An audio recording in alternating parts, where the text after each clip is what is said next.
प्रिय दोस्तों, नमस्कार।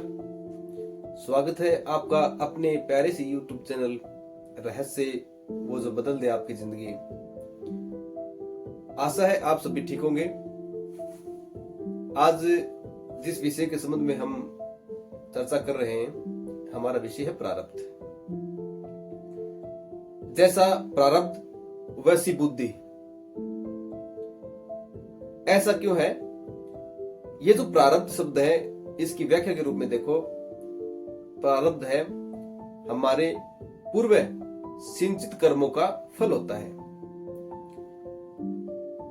अब ये सिंचित कर्म क्या है, क्रियमाण कर्म क्या है और ये प्रारब्ध क्या है, तो इसको अगर मैं थोड़ा सा आगे लेके चलूं तो जो प्रारब्ध है वो हमारे पहले किए गए कर्मों का फल है, जिसको हम किस्मत के रूप में जानते हैं। हमारी किस्मत हमारे पूर्व कर्मों ये जरूरी नहीं है कि इसी जन्म के कर्म, वो हमारे पूर्व जन्मों के कर्मों को भी प्रभावित करता है। ये जो आत्मा हमारे शरीर में विराजमान है, ये परमात्मा का अंश है। हम सबको पता है कि हमारा शरीर जब वृद्धावस्था में चला जाता है या किसी अनायास किसी मृत्यु को प्राप्त हो जाता है, तो केवल शरीर ही समाप्त होता है। आत्मा को न तो कोई काट सकता और न ही इसको कोई जला सकता, न इसको भिगोया जा सकता और न ही इसको सुखाया जा सकता। ये गीता में साफ साफ लिखा हुआ है। तो आत्मा एक शरीर को छोड़कर जब दूसरे शरीर में धारण करती है, तो वो एक शरीर से जब दूसरे शरीर में प्रवेश करती है, तो अपने पूर्व जन्म के कर्म जो अच्छे हों या बुरे हों, वही वो साथ लेके जाती है। यदि आपने पुण्य कर्म किए हों तो आपका जन्म किसी ऐसे परिवार में होता है जिसमें आपका जो पालन पोषण है वो बहुत अच्छा मिलता है। आपको ऐसा समाज मिलता है जिसमें आपकी बड़ी इज्जत होती है। यदि आपने बुरे कर्म किए हैं तो जो अगला जन्म आपका है वो प्रारब्ध के रूप में आपको ऐसा परिवार मिलेगा जहां आप निर्धनता से गुजरोगे, आप गरीबी या फिर बहुत सारी समस्याओं को लेकर जन्म लोगे। तो ये हमारा जो डिपेंड करता है वो है हमारा प्रारब्ध। देखो, कर्म 3 प्रकार के होते हैं। पहला हम मानते हैं संचित कर्म को। ये संचित कर्म क्या होते हैं? संचित कर्म वे होते हैं जो हमने आज कर्म किया है, वो हमारा प्रथम दृष्टया जैसे हमने कर्म किया तो वो हमारा अकाउंट में संचित हो जाएगा, स्टोर हो जाएगा। और जैसे ही आगे उसका योग बनेगा तो वो हमारा सिंचित कर्म हमारी किस्मत के रूप में प्रारब्ध बनकर के सामने आएगा। यानी हम उसको बोलते हैं कि हमारी किस्मत खराब थी या किस्मत अच्छी थी। एक होता है हमारा क्रियमाण कर्म, जो हमारे वर्तमान कर्म को बोला जाता है। आज हमने जो कर्म किया है वो क्रियमाण कर्म है और वो पहले संचित होता है, और संचित होकर के जब उस कर्म का योग बनता है तब वो हमारे सामने हमारे फल के रूप में प्राप्त होता है। महाभारत में भगवान श्री कृष्ण ने कहा है कि कर्मण्येवाधिकारस्ते मा फलेषु कदाचन, यानी कि मानव का कर्तव्य है कि वो सिर्फ कर्म करे, फल की इच्छा को छोड़ करके केवल कर्म करने में विश्वास कीजिए।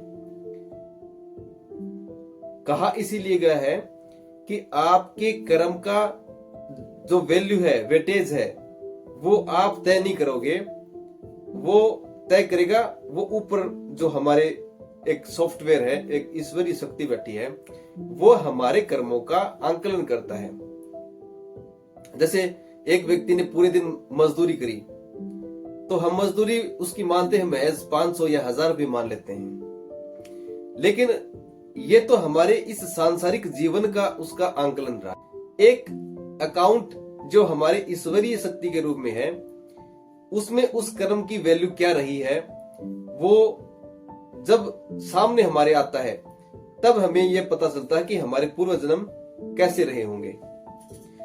मान लो कोई व्यक्ति आज अच्छे परिवार में है, उसको हर सुख सुविधाएं मिल रही हैं, तो हमारा ये मानना है कि उसके पूर्व कर्म अच्छे हैं। और कोई व्यक्ति मान लो आज जेल में बैठा है, उसको किसी अपराध का दंड मिला है, या वो किसी गरीबी के कारण परेशान है, या किसी शारीरिक कष्ट के कारण परेशान है, तो हमारे मुख से यह आवाज निकलती है कि उसने जरूर किसी न किसी जन्म में या इसी जन्म में पहले बुरे कर्म किए हैं।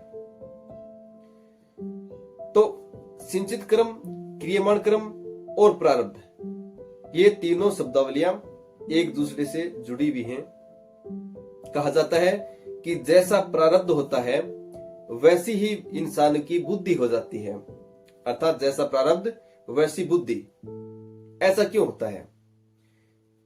हमारा कंट्रोल हमारी मानसिक शक्तियों पर नहीं है। ये हर कोई जानता है कि हम चाहकर के कुछ नहीं कर सकते, लेकिन जो बाहरी तत्व है, जो अदृश्य है, वो हमसे वो कुछ करवा लेता है जो हमने कभी नहीं चाहा। जैसे कोई व्यक्ति ये नहीं चाहता कि उसके हाथ से मर्डर हो, न कोई ये चाहता कि उसके हाथ से किसी का रेप हो, न कोई ये चाहता कि वो किसी की चोरी करे। लेकिन जैसे ही वो प्रारब्ध उसका बुरा सामने आता है तो उसके दिमाग में ऐसे विचार आते हैं कि चलो ये काम कर लिया जाए, वो काम कर लिया जाए, किसी का मोबाइल चुरा लिया जाए या किसी को मार दिया जाए, उससे हमें इनकम मिलेगी। लेकिन ये प्रारब्ध होता है बुरे कर्मों का। यदि आपके अच्छे कर्मों का प्रारब्ध आपके सामने आता है तो आपके दिमाग में कुछ ऐसे आइडियाज आते हैं जो समाज में आपकी प्रतिष्ठा को बढ़ा देता है। जैसे आज हमारे राजस्थान के जो वर्तमान चीफ मिनिस्टर हैं श्री भजनलाल जी, जहां तक मेरा ये मानना है तो किसी ने उनके बारे में पहले ये नहीं सुना होगा कि वो एक विधायक रहे हैं या फिर वो किसी राजनीतिक पार्टी से जुड़े हैं।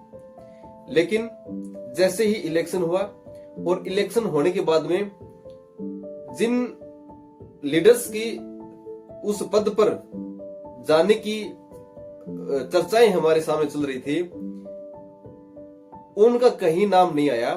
और एक ऐसा व्यक्तित्व है, शायद ही राजस्थान का कोई डिस्ट्रिक्ट उनको जानता हो, श्री भजनलाल जी, जो सांगानेर विधानसभा से चुनाव जहां तक मेरे को याद है वो लड़के आए और अचानक उनका नाम इस प्रकार छाया और उस पद पर वो आके बैठ गए।